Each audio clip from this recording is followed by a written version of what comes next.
Parlons des fonctions trigonométriques inverses. Surtout, ne pas confondre avec les fonctions trigonométriques réciproques. On va voir par la suite.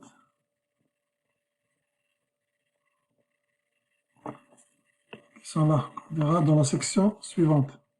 Donc les fonctions de trigonométrie inverse sont les suivantes. Premièrement, la fonction 1 sur sinus x. Vous voyez, on a inversé sinus. On a donné un nom à cette fonction, on l'appelle coséquente. Donc, coséquente de x, c'est 1 sur sinus x. On a inversé cosinus, on a donné un nom, ça s'appelle la fonction séquente. Et on a inversé la fonction tangente, qui était égale à sinus sur cosinus, donc on obtient maintenant cosinus sur sinus. Et donc c'est la fonction qu'on appelle la fonction cotangente de x.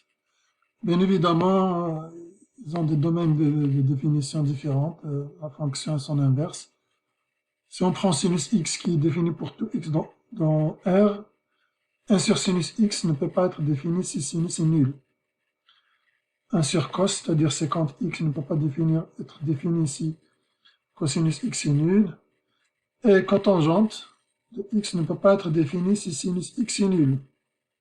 Voilà, donc en gros, par exemple, pour la fonction conséquente, on a dit c'est 1 sur sinus. 1 sur sinus. Et sinus x, on a vu que sinus x, il s'annule.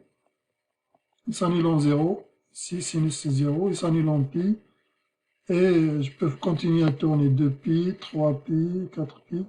Et je peux tourner de l'autre sens aussi.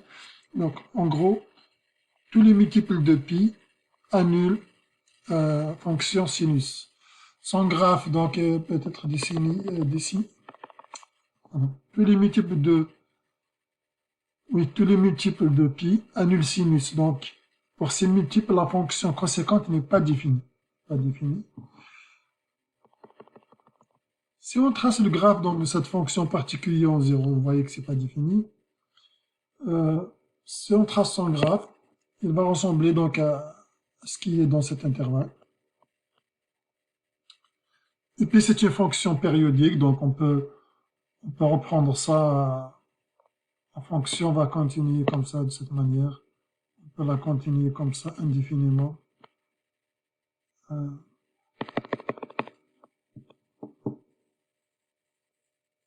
Etc. On peut écrire la notion de limite, on reviendra sur la notion de limite, c'est que limite de coséquente quand x tend vers pi, des valeurs plus petites que pi. Ici, on va voir ici du code du voisinage de pi. Donc je vais anticiper un peu le cours puisqu'on va parler plus tard des notions de limite, mais essayez de comprendre juste brièvement ce que ça veut dire cette expression. C'est que la fonction conséquente quand x s'approche de pi avec des valeurs plus petites que pi, c'est-à-dire s'approche de, en venant par ce sens. Ça c'est l'axe des x, hein, ça c'est l'axe des x. Si x s'approche vers pi, l'indice moins veut dire avec des valeurs plus petites que pi, on voit que f de x, la fonction f de x va aller vers plus l'infini. Okay? C'est ce qu'on veut dire ici, c'est plus l'infini. Et quand x tend vers pi de valeur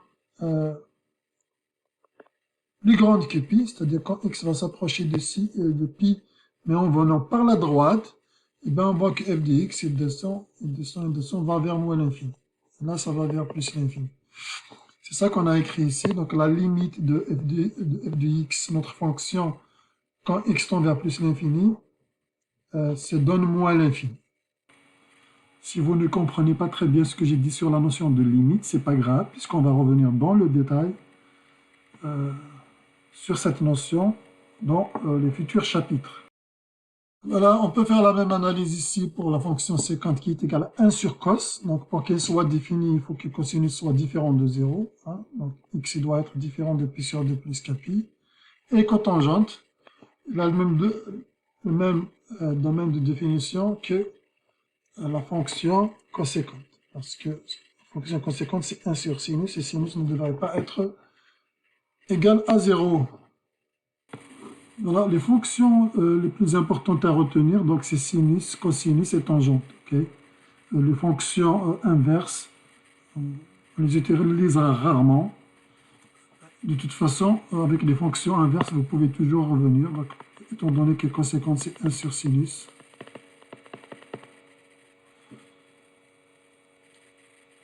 Séquente, c'est 1 sur cos. Et cotangente, c'est cosinus sur sinus. Voilà, donc, le plus important, c'est sinus, cosinus et tangente, et leur réciproque. Et leur réciproque dont on va parler dans la prochaine capsule.